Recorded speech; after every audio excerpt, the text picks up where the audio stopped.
ఈ వర్షాలకు పాట పాడుతుంది రాజు. రోబో ఏం చేస్తాం. రాజీ మేడం రానండి త్వరగా. మా రాజీ మేడం గారు రెడీ అయ్యారండి.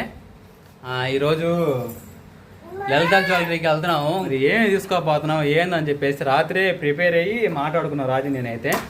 అంటే దాన్ని ఏముందని పెద్ద ఉపయోగపడి అంటే ఇది గోల్డ్ స్కీమ్ గురించి అండి. కొంచెం నలుగురికి ఉపయోగపడుద్ది.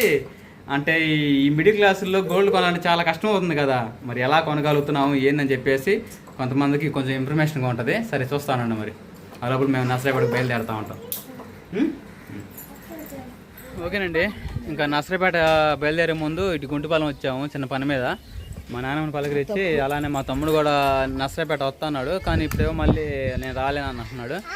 నిద్రపోతాను కొంచెం టైడ్ అయిపోయాడని. ఎందుకంటే మొన్న రీసెంట్గా మిషన్ కొన్నాడు కదా, కట్ల మిషన్. ఆ పనికి వెళ్తే కొంచెం బాగా టైడ్ అయిపోతా ఒళ్ళు సహరించట్లేదంట.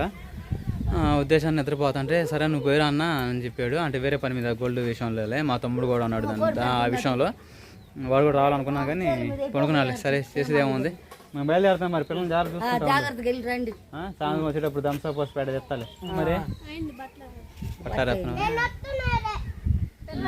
పెద్దవాళ్ళని తీసుకెళ్తున్నాను అని స్కూల్లో చేర్పించిన పిల్లల్ని ఇద్దరు నువ్వు జాగ్రత్త చూసుకుంటాను. సుహాసిని నీకు 10 రూపాయలు, అబ్బాయికి 10 రూపాయలు, విజయంకి 30 రూపాయలు, మొత్తం 50 రూపాయలు ఇస్తా కానీ కొనుక్కోండి. సరే మరి బయలుదేరదాం. రాజే విజయం కాడికి వచ్చాం కదా, ఏం చేసి ఇప్పుడుదాకా బట్టలు ఆరేసావా? సరే మరి బయలుదేరదాం. మరి ఇంకా నిజం ఏంది చదువుతుంది, వచ్చేటప్పుడు ఏం అమ్మంటుంది? ఏం తీసుకురావాలన్నా పెద్దవాళ్ళు అంతేలేమా. ప్రశాంతంగా తిన్నామా, నిద్రపోయామా, హ్యాపీగా ఉన్నామా. ఎందుకంటే మా కోసం కష్టపడ్డారు, ఇప్పుడు వాళ్ళ కోసం రెస్ట్ తీసుకున్నారు కాబట్టి వాళ్ళ కోసం మనం కోరింది ఇప్పించాలా. ముసలితనం ఉన్నప్పుడు అంతే అలా అడుగుతారు. సరే మనం బయలుదేరదాం మరి పేటకి. చలో సాస్ బాబు బయలుదేరదాం. మరి ఇంకా పిల్లలు జాగ్రత్త చూసుకో. మరి నేను వెళ్తున్నా. బుడ్డు అక్కడ కూర్చున్నాడు.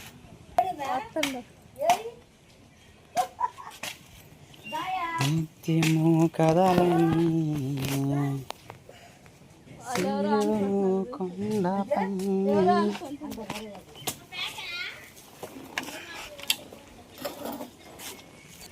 ఎండలు తగ్గాస్తా ఉన్నాయండి. తప్పదు, బ్యాంక్ ఇప్పుడే కాదు అంటే గోల్డ్ షాప్ ఇప్పుడే తెరిచేది.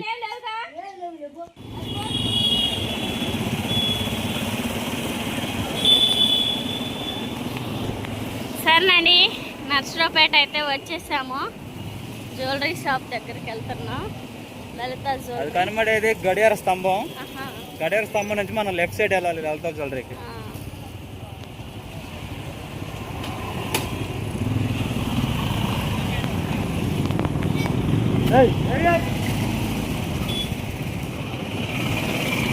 గుర్తుకుంటుంది.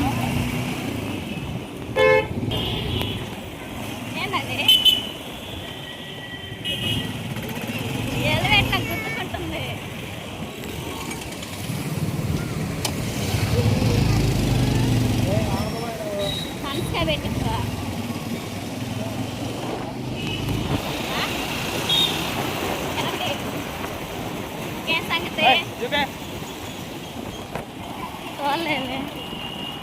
లలితా జ్యువెలరీ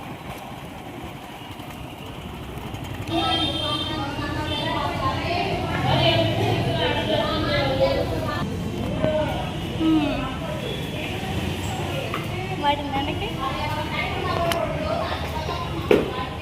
ఓకేనండి, లలితా జ్యువెలరీ దగ్గరకు అయితే వచ్చేస్తాము. ఇంకా మా మామయ్య వస్తున్నాడు, మా నాగేంద్ర మామయ్య. అందుకని చెప్పేసి బావ అయితే బయట ఉన్నాడు మామయ్యని తీసుకొని రావడానికి అని చెప్పేసి. ఇంకా స్క్రీన్ బంగారం స్క్రీను అంటే ఎవరి పేరు మీద ఓపెన్ చేస్తున్నా, అసలుకి ఎప్పుడు వచ్చాము, ఎందుకు వచ్చాము ఏందని చెప్పేసి తర్వాత బావ నేనైతే ఎవరన్నా చెప్తామో ఉన్నామో. సాజ్ బాబుని స్కూల్ దగ్గర కూడా జాయిన్ చేసాం. 10వ తారీఖు నుంచి 10వ తారీఖు కాడి నుంచి స్కూల్ ఓపెనింగ్ అంట. ఓకేనా?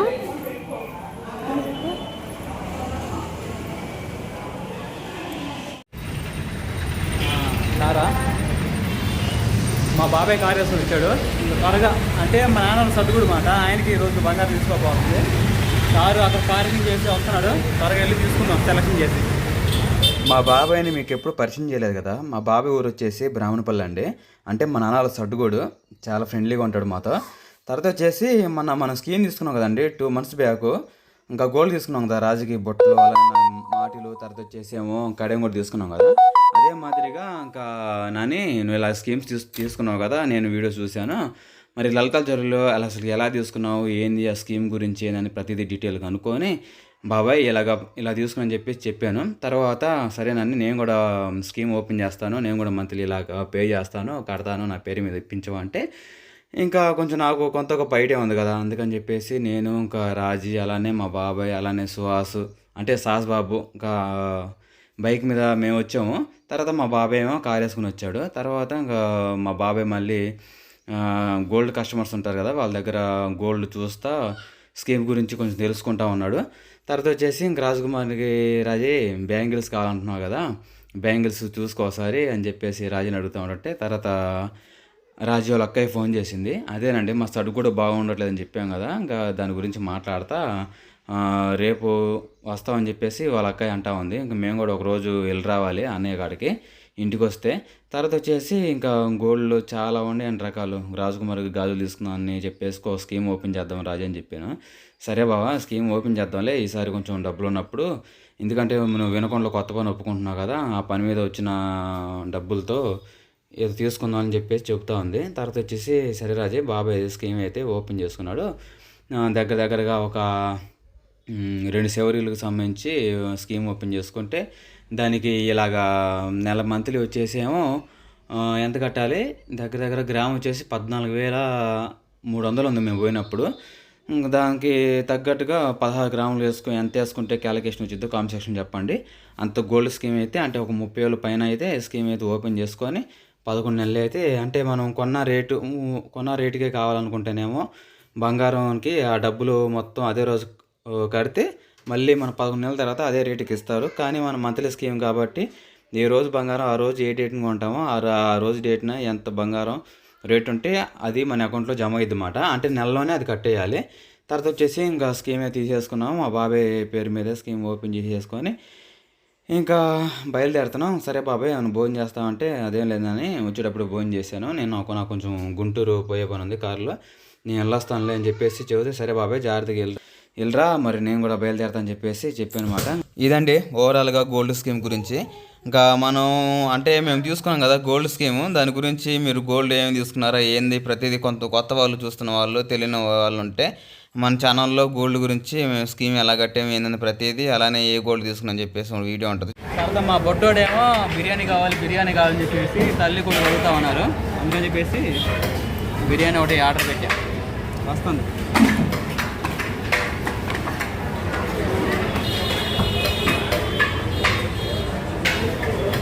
ఓకే మరి తిని బయలుదేరదామా, ఏమైనా తాగుతావు జ్యూసు?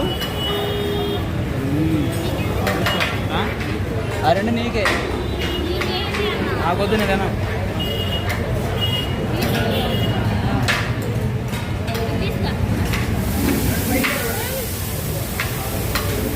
సరేనండి తినేసి బయలుదేరదాం, ఇది క్రౌడ్ ఇంకా టైం అవ్వాలా. ఓకేనండి ఒక ప్లేట్ బిర్యానీ అయితే ఆర్డర్ పెట్టాను నర్సరాపేటలో. అయితే ఇంకొక ప్లేట్ బిర్యానీ తీసుకొని 2 సగాలు చేసుకున్నాము రాజీకి నాకని చెప్పేసి. ఒక ప్లేట్ బిర్యానీ ఆడసాలిద్ది, నీ ప్లేట్ నీదే నా ప్లేట్ నాది అంటుంది. ఇంకోటి ఆర్డర్ పెట్టమంటాను.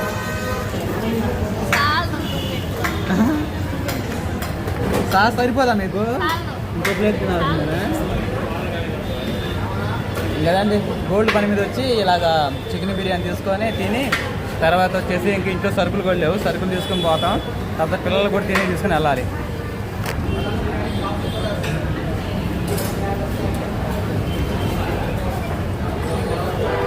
నర్సరాపేట బిలాల్ రెస్టారెంట్.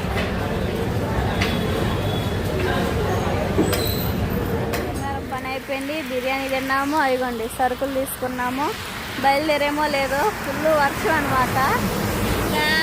చెట్టు కింద నిల్చున్నా కానీ ఉపయోగం లేని చెట్టు, తడిసిపోతున్నాం, సరుకులు తడుపుతున్నాయి, మా ఆయన తడుతున్నాడు. హెల్మెట్ చేస్తున్నావా? మా చిన్నయ్య కూడా తడుపుతున్నాడు. వాసు అదే నువ్వు తీసి చిన్నడు పెద్దోడు పెట్టచ్చుగా అంటే చెప్పాలా బావా. సరేనండి, వర్షం అయితే అట్లా పడతా ఉందన్నమాట. వర్షం తగ్గేసిన తర్వాత ఇంటికి బయలుదేరిపోదాం. ఓకేనా, బాయ్. నా కొడుకు తడుతున్నాడని చెప్పేసి హెల్మెట్ పెట్టా. రాజ్కుమార్ ఏమో చీర కప్పుకుంది, కొంగు. నాకేం లేదు చివరికి. భలే కప్పారు అది. నేను కూడా కొంగు కప్పున్నానండి. వీళ్ళిద్దరికి ఒక న్యాయం, నాకు ఒక న్యాయమా అని చెప్పేసి అందం అనుకున్నాను. ఎట్లా న్యాయం చేసింది. అన్నిటికంటే న్యాయమే చేశా. ఇదండి బండి తగ్గిపోతా.